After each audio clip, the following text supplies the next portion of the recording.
Hey tag team, Allison Roberts here, and I'm back with another tag. Tag means talk about grace. Today's tag theme is the right fit. And not everything is to you. People of God, it's not everything is to you. So don't force it.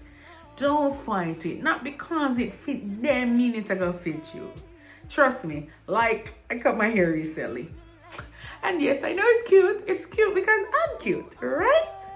So, like before I cut my hair, there are many styles, and I look through the internet, I scroll, I look at people with short hair, I have to make sure say it's gonna fit me or I'm not gonna do it. The same thing happened when I was gonna get locks. I don't like when my locks are too tiny or too big, too fuzzy, it has to be neat. And so I started looking at people. I'm like, all right, you have my hair texture. So if yours does on it, all right, that means it might come out like this, or it might come out, yeah. And I do my analysis, trust me, like deep dive. You won't know how much pictures I look at, how much people I ask, even in choosing the hairstylist. Like, I was like, not everybody can. Everybody are hairdresser, but not everybody can do this or whatever, People have their specialities. And so I was deliberate to make sure it was the right fit. From the cut to the service provider, I tried to make very much sure that, it would work for me. And that is what life is. We need to ensure that whatever God has for us, that is where we're heading. And for me this week, I had to, repent and scold myself a little because I started to put God in a little box. When you get a revelation or a word from the Lord as to specific things that He has destined for you. And I found myself starting to create the own path that I think will lead to what God says. So anything I'm feel like now gonna connect with what God have for my life, I cut it up. I start pare down the things, I start restrict the box, I start narrow the road, and I have not been allowing God to really and truly guide me, because sometimes He tells us one thing, but there are so many things in between that you need to live out, experience, walk out before you get there. So it's not an assumption like boom, as Him said, it's a straight road, I'm just gonna run in. And that's how my mind kind of work. Like, yeah, that is it. I just this way I go.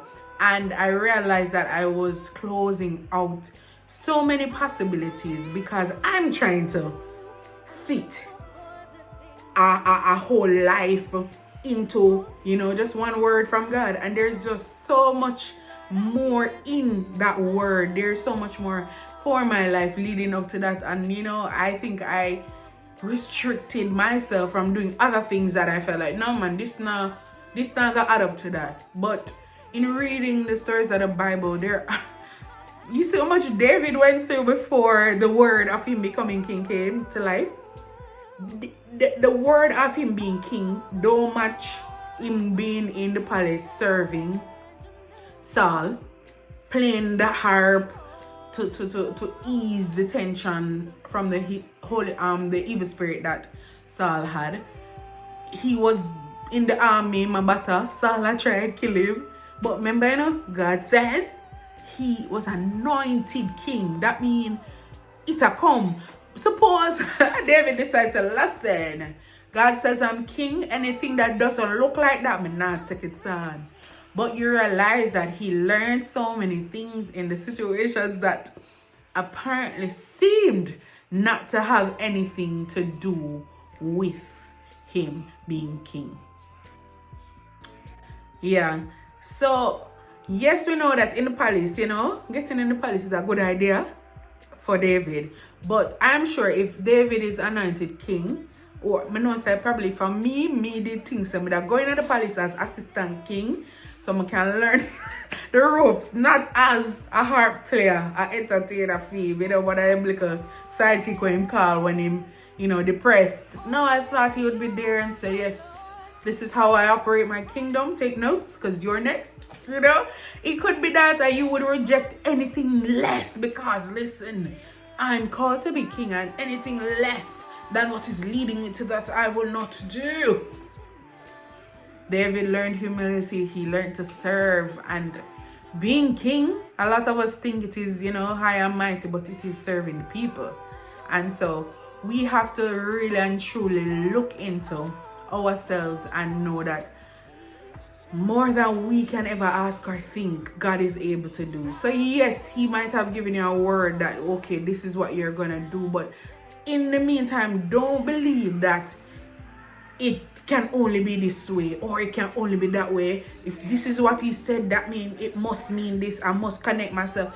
For example, if he tells you that you're going to be a minister of music, you just decide. So yeah, God says so I'm going to connect myself with these people. It is good to learn your craft, but don't just assume that you need certain connections, certain links to be able to do what God tells you to do. Yes, in humility, if you have to sit at people's feet to learn, that's a good thing. But make it that you're going to connect with these people to learn and not just to get the alliance that will elevate you. There are so many things that, I thought that God was saying in my life, and he was really saying it, but not in the way that I thought. The method is so much different. When he said his ways are higher than my ways, it is evident because I just assume on a real regular level, a human level. But God is far above and beyond. So when you think about the fit, ensure that you are aligned with God. That is the right fit. Being aligned with God, doing the things of God, being submitted to him. Take the focus off the vision of what God said or what he promised you and start to focus on God, because if he said it, if he promised you, he will lead you to it. He will provide the opportunities. He will give you the revelation on how to steward what he's given you. And a lot of us, we focus on the word. That is what it is. And we try to fit our life to match what he said. But let us fit our lives to God himself, and he will guide us into all truth. Have an awesome week, tag team. Bless you.